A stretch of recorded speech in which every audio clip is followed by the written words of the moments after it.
Just recently, China made a $53 billion move that most of the world missed. It wasn't a flashy corporate merger or some huge tech IPO. This was a quiet, calculated strike at the very heart of America's global power. And it's not just about the money. It's a clear signal that the era of dollar dominance is being deliberately dismantled. We're going to show you exactly how this fits into a master plan being executed with its BRICS allies. While many in the West were looking the other way, Beijing sent a clear message. The plan to dethrone the dollar is picking up speed. Section 1. The declaration in dollars and cents. So, what exactly went down? This wasn't a single, dramatic event. It was a systematic campaign of selling. Throughout 2025, China has been methodically offloading its US government debt, with sales accelerating over the last several months. We saw a massive dump of $25.7 billion in US treasuries in July alone, which followed other significant sales earlier in the year. This isn't just a simple portfolio adjustment, it's part of a much bigger,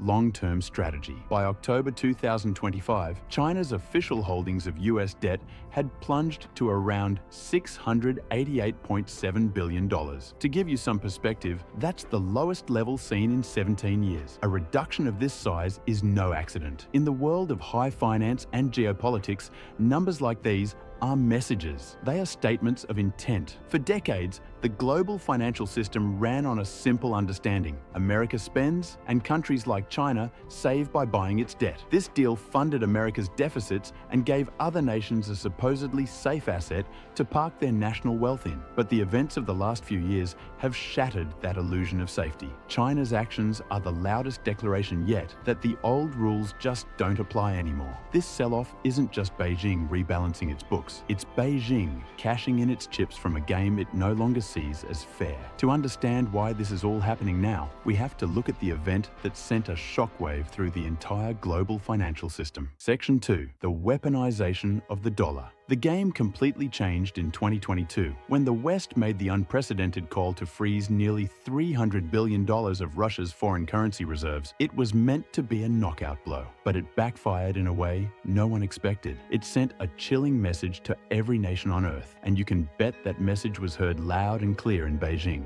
The message was simple: the US dollar and the system built around it is not neutral ground. If your country's goals ever clash with America's, your national wealth, your dollar assets, can be seized or frozen in the blink of an eye. Suddenly, holding billions in US debt didn't seem like a safe investment anymore. It looked like a liability. It looked like leverage that could be used against you. This single act turned the dollar from a simple medium of exchange into a perceived weapon of economic warfare. But it goes even deeper than sanctions. For years, developing nations have felt the sting of being tied to the dollar. When the US Federal Reserve hikes interest rates to fight its own inflation, the pain ripples across the globe. The dollar gets stronger, and any country with dollar-denominated debt, which is most of them, suddenly finds its debt burden crushingly heavy. They're forced to pay back loans in a currency that's now more expensive, strangling their own economies for reasons that have nothing to do with their local policies. They are essentially importing America's inflation and footing the bill. This is the pain point that has driven dozens of countries to look for an escape route. They're tired of having their economic fate held hostage by the decisions of a single nation. Section 3. The BRICS Alternative. And this is where the plot thickens. China isn't acting alone. This move is part of a coordinated strategy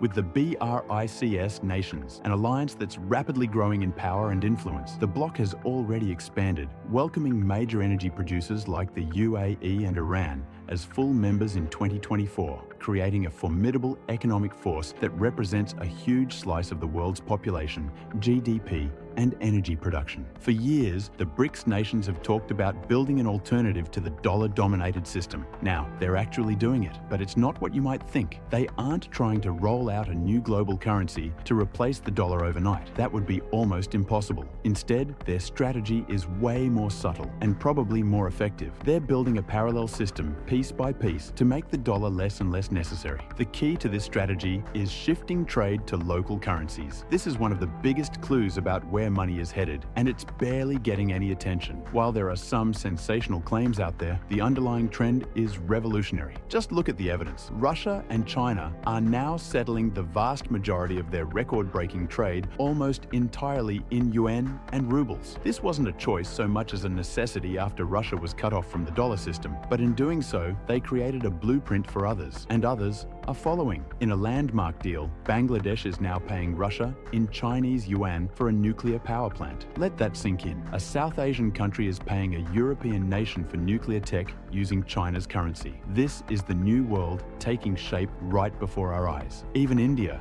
a country with its own complex allegiances, has actively used its own currency, the rupee, to buy Russian oil, showing its desire to find alternatives to the dollar. All of this is made possible by the new financial plumbing that China has been patiently building. While the world watched SWIFT, the main system for bank transactions, China built its own alternative, the Cross-Border Interbank Payment System, or CIPS. Every time you hear about one of these new trade deals happening in yuan, CIPS is what's making it possible, operating behind the scenes in this emerging financial world. If you want to keep up with how the world's power structures are really shifting, make sure you subscribe and hit that notification bell. We go deep on the stories that mainstream outlets barely scratch the surface of, and you won't want to miss what's coming next. Section 4. Gold, Trust, and the $53 billion puzzle piece. So if China and its partners are building a new system with their own currencies, where does gold fit into all of this? Gold is the ultimate checkmate in this global economic chess match. Currencies can be printed, devalued, and digitally frozen, but gold is a physical, neutral asset. It's a store of value that sits outside the control of any single government, and China has been buying it up at a breathtaking pace. For over a year now, the People's Bank of China has been on a relentless gold buying spree. Official reserves have been steadily climbing, reaching over 2,300 tons. However, many analysts suspect the true figure,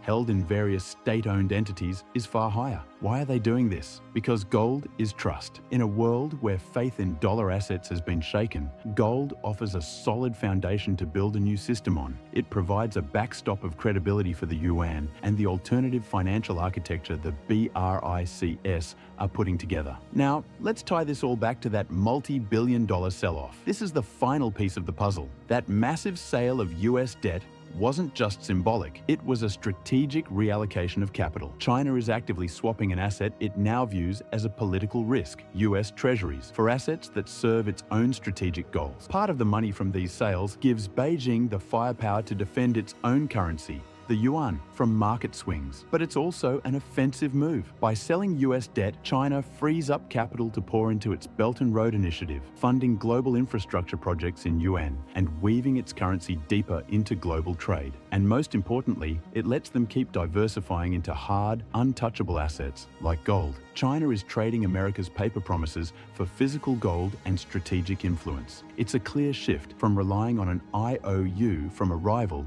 to owning real assets that secure its own power. This $53 billion move is that strategy in action. Section 5. The unraveling of the safest asset.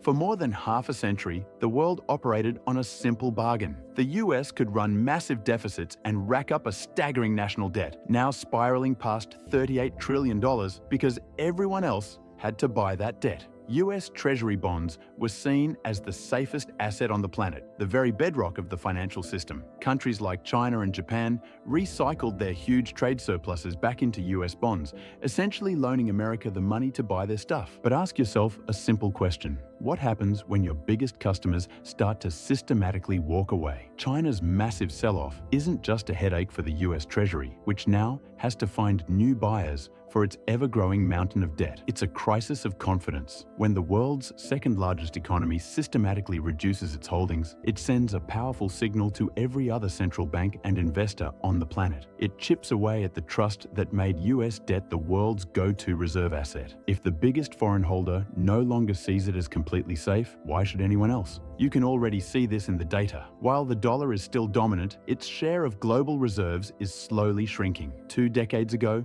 the dollar's share was closer to 65%. Today, it hovers around 57 to 58%. The direction is unmistakable. It's a slow, grinding, but very real decline. This sell-off isn't the cause of that decline, but it's one of the most visible symptoms. It's a wake-up call that the old assumptions that have run the global economy for generations are now officially being challenged. Let's be real, this massive sell-off by China won't cause the US dollar to collapse tomorrow. The dollar's power is built on the deepest, most liquid financial markets in the world, and there is no single currency ready to step in and take its place. But this move is something much bigger. It is the loudest wake-up call yet that the unipolar moment of absolute dollar dominance is over. We're not just seeing a move to replace one king, the dollar, with a new one, the yuan. We are seeing the birth of a multipolar financial world, a system with multiple currencies and multiple centers of power. This shift isn't a theoretical debate for economists anymore. It's happening right now, in real time. You can see it in the trade deals being settled in yuan